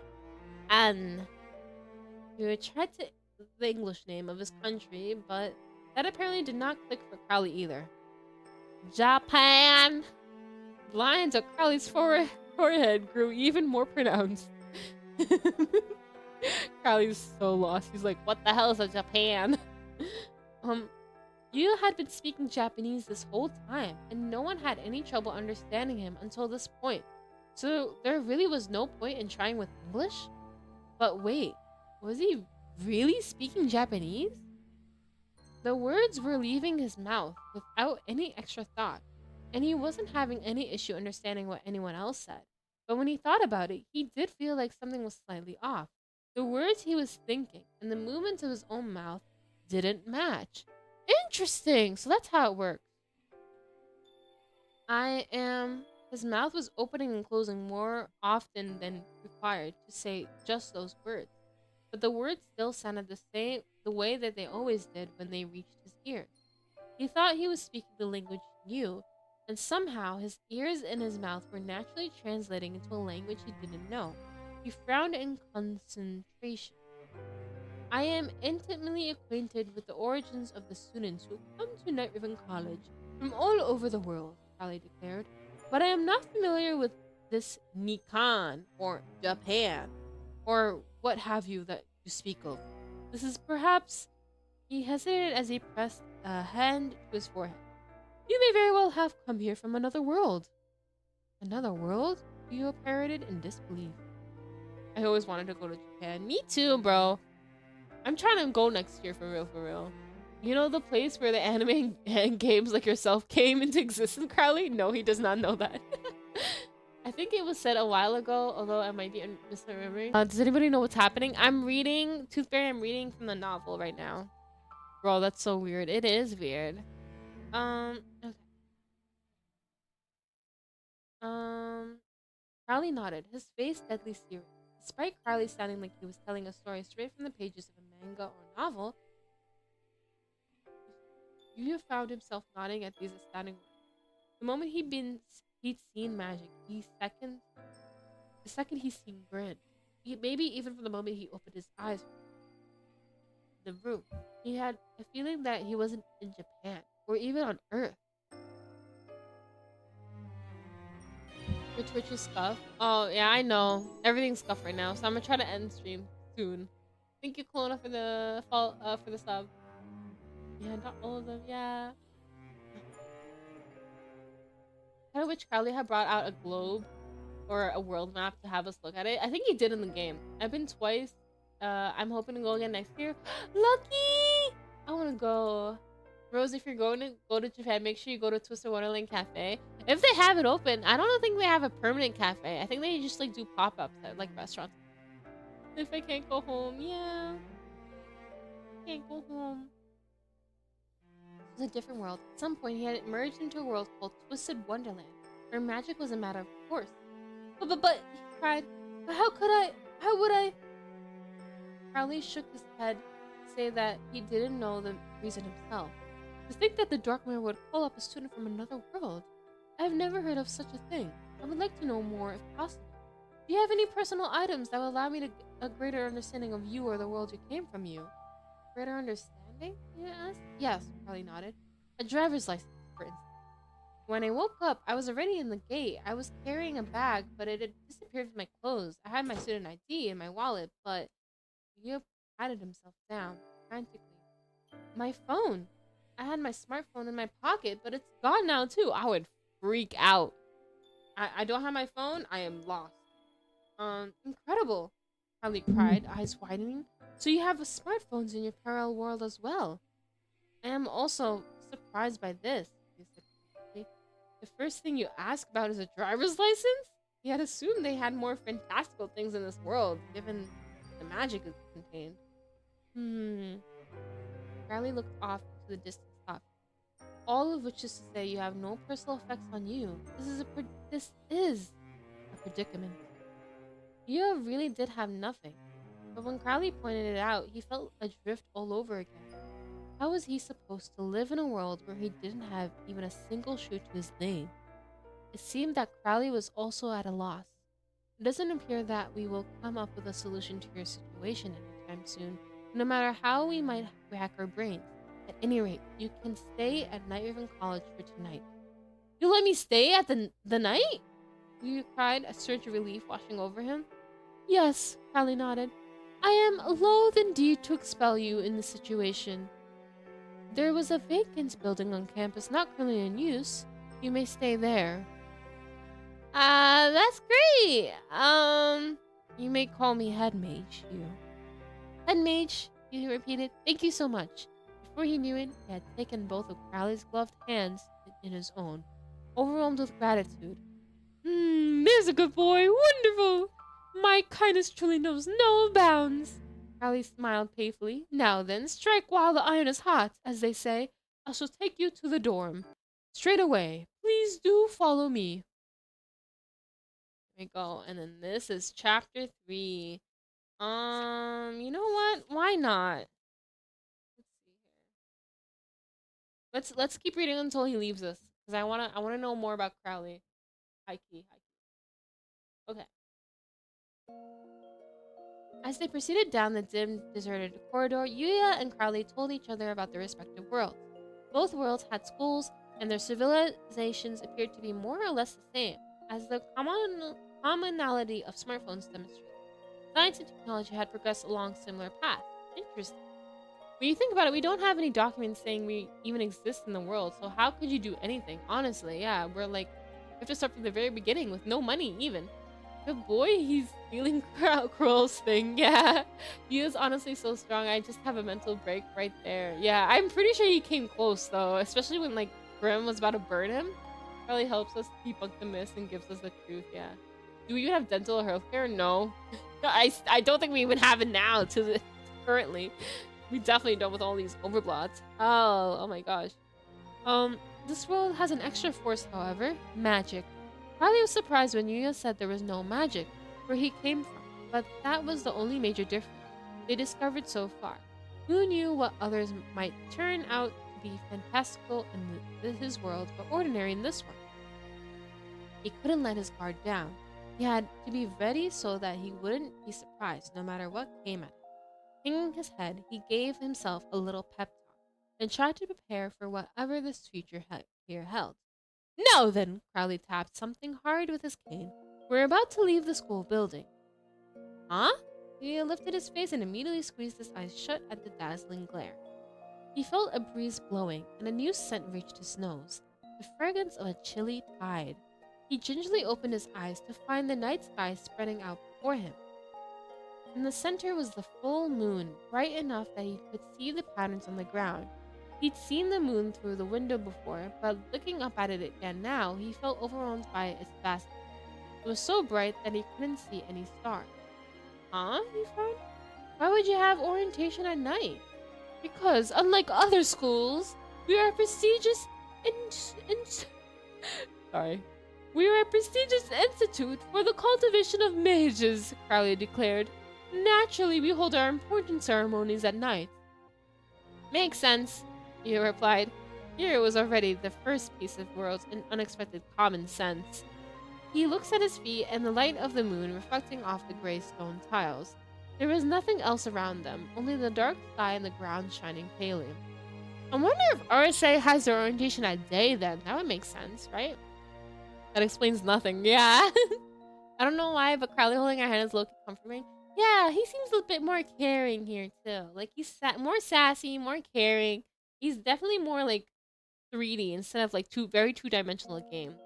I actually don't think we know too much about Crowley as well. He's very still mysterious to us. Alright. As they walked, the world suddenly opened up. You caught sight of a very long staircase, and at the bottom of it, far below, a variety of structures dotted the landscape. Tall buildings, rigid roofs, domes. He thought the school itself was plenty big, but the overall campus was larger than he could have imagined. The windows in the stair lamps shone earnestly, undaunted by the light of the moon. Although Yuya couldn't see anything other than the moon in the sky, the tiny flickering lights in the soundscape looked like stars and made it seem like the night sky continued to stretch out beneath itself. It's beautiful, Yuya murmured with emotion as he looked down on the campus from up high. Isn't it though?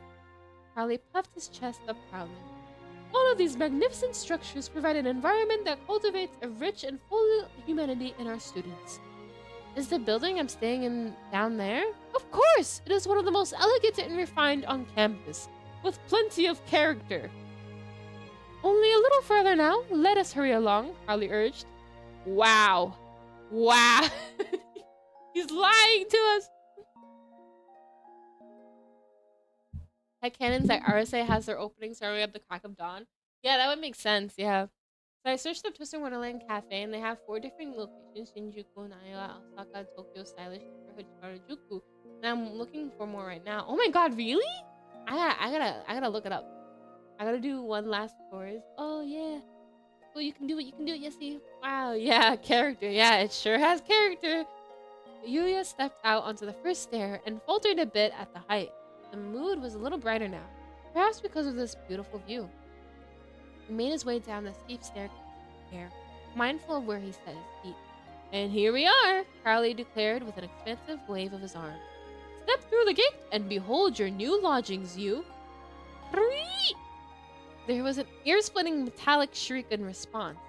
This gate? Yuya asked, eyeing the collection of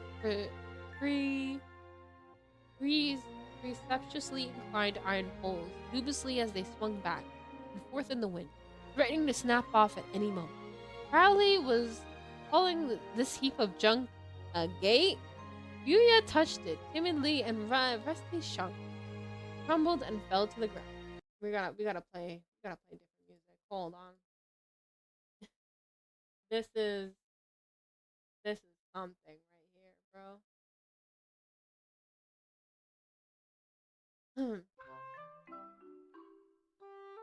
This is more fitting. I don't know if they played this in the game when we first saw Ramshackle, but it would be fitting.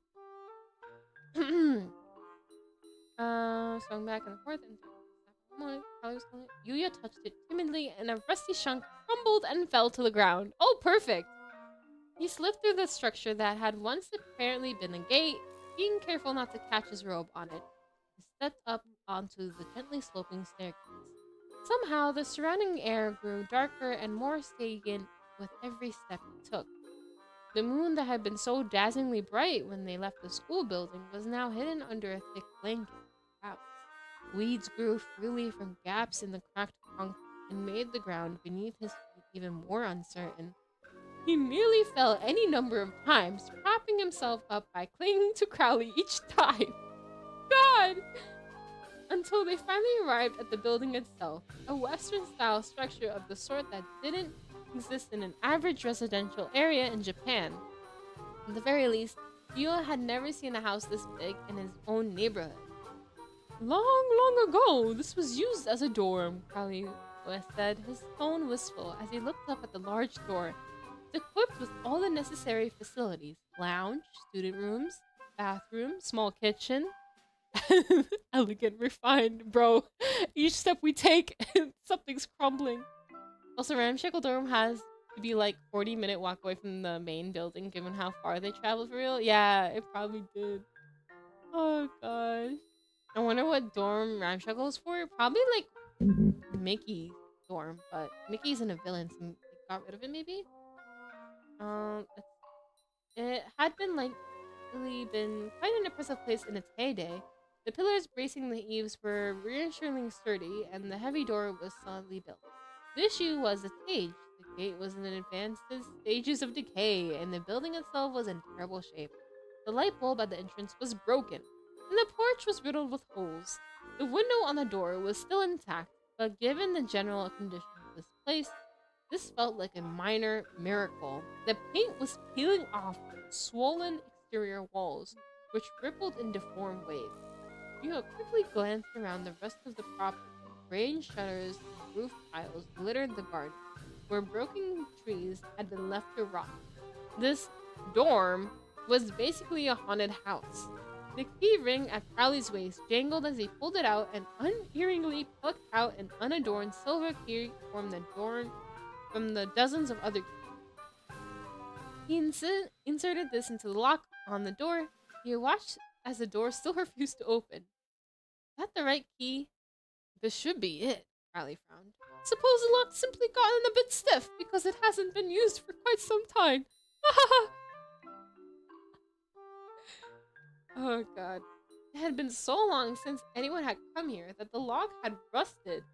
Yuya wasn't sure which was worse, sleeping in this place or in the creepy room with all the coffins he had left behind. Just as he was wondering whether he should ask if the latter was still an option, the door opened with a squealing creak. "Oh, there we are!" Crowley said and stepped inside. Yuya took a deep breath and then followed the head mage. The house stank of mold. Oh god, ew, Crowley, you couldn't even clean that up with magic. Like a compressed and compacted version of the air found in the farthest reaches of a library. Yuya coughed as he walked down the hallway with Crowley. True to the impression Yuya had gotten from the exterior, the building was quite large inside. Furniture was scattered all across the hallway. It was no small bit of work to weave their way around it. While his attention was occupied by where he was stepping, his head collected spiderwebs. The lounge they eventually arrived at was filled with the same mess of broken furniture. Isn't it delightful? Crowley looked back at Yuya with a smile. I grant you, it is a touch old, but nothing a broom and some elbow grease can't fix. You'll have a ship-shape place to spend the night in no time. Sure. Sure thing, Crowley. Totally. I'm surprised we're not sick. Yeah, we could get, like, mold poisoning from this, can't we? Ew, please no, yeah. Ramshackle was never taken care of compared to Pompero being well maintained. Yeah, waking up with the sick. Thank you, Crowley. Yeah. Welcome to Luigi's mansion. Oh, God. Does Luigi's mansion have mold? I don't think it's that bad. I think Luigi's mansion is a bit better. He righted a candle stand that had fallen on top of the hearth and set a hand over it. The candles immediately sprang to life and set small shadows. Maybe spiders, maybe mice, scurrying away. Oh! Rio looked around the room in trepidation. Well then, Crowley stamped his cane against the floor. I'm off to investigate your place of origin in the library! What? Rio said. You're leaving? We must all use our time effectively. I hope at the very least to learn a little something about this world you came from. Crowley grinned, tipped his head, causing spiderwebs to catch on his top hat. Wow. I'll no doubt return shortly. Please feel free to make yourself comfortable. He left Yuya in the lounge and firmly closed the door. Behind him, bringing down a storm of accumulated dust. Make myself comfortable, he says. Yuya muttered under his breath. He was more likely to choke to death on the dust swirling through the air. With a sigh, he set himself to cleaning the lounge so he could spend the night here. Alright. That's where we stop for tonight. I'm gonna continue. I'm gonna keep reading until I reach part 2, I think. But damn! It's so bad! Crowley, why? God. Can we just go to prison instead? I think that's the better option. I think prison's the better option at this point. Or the coffin, like Yuya was about to suggest. Oh god. Well, Crowley, you could use our help since, you know, all is... You could use our help since all you know is we are from Japan, yeah? Please, not spiders, yeah. How big do you imagine the spiders being if you can hear them scurrying away? I don't want to think about that. I don't want to think about that. Oh god. At this point, sleeping in a trash can is less hazardous. Yeah. Like the Disney movie, The Haunted Mansion. Oh, yeah. I mean, it pretty much is a haunted mansion, isn't it? Thanks for the stream, Rose. No problem, Cora. I was considered the bug spider handler in my sorority because everyone was too scared to deal with them all. It's funny. It's interesting to see a slightly nicer side to Crowley, even if he's still a dumb burn man. Yeah, they never like explained that he was holding hands with us while he was walking us to Ramshackle. I'm sure he's gonna be much more nicer too as we read along. And definitely, I want to know his reaction to the overblot. I definitely want to see if he'll get a one-on-one with Crowley after Riddle's overblot, because we never really had that in the game or the manga. They kind of like just prioritize world building over that. It was fun. I can't wait to read more of the book. Me too. I'm gonna try to stop. Well, it's okay. I can read it on stream, but I kind of want to read more tonight. Yeah. What a burb dab. Yeah. Crowley. I'm looking forward to seeing nice Crowley. My cousins would tell me how they would go to the mountains and get chased by spiders as big as grown man's foot. Bro, I've seen pictures of the wolf spider. Ugh, I don't want that. I don't want that. I do not wish that on my worst enemy. See a wolf spider or be near a wolf spider. I want Twisted Wonderland Cafe Glorious Green Bird. Oh yeah, they do have that pop-ups. Oh, they're gonna do one for this Halloween too, aren't they? Oh my god, I'm so excited. I love how much more dynamic the books make everything, both manga and novel. Yeah. And you know, the novel, because because we only have words, they have to describe a lot of the stuff. And so we're gonna get a lot of details that we hadn't had before, especially about the inner thoughts of all the characters. Because usually, the game is more focused on dialogue, what they're saying out, and we have to guess what they're thinking inside based on what they're saying to us. You know. I think the novel also drops some decent lore too. Yeah, especially like in the beginning, it was really interesting. We learned a little about a real world, a magic translation, I guess, and we also learned about I guess the pre-prologue when Yuya saw the dream, or like they thought it was a dream and they totally forgot about that. So that's totally off topic, but for Lemon D Stacy, perhaps doing anything for Zane's B-Day. Oh gosh, when is his birthday? I totally forgot about that. Usually, there's so many games I have. His birthday is on.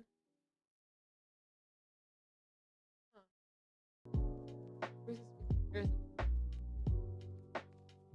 I'm a little sad because I tried to look up a certain part in the novel and I wanted to read, and it looks like they cut it. They cut it from the novel? No. What part?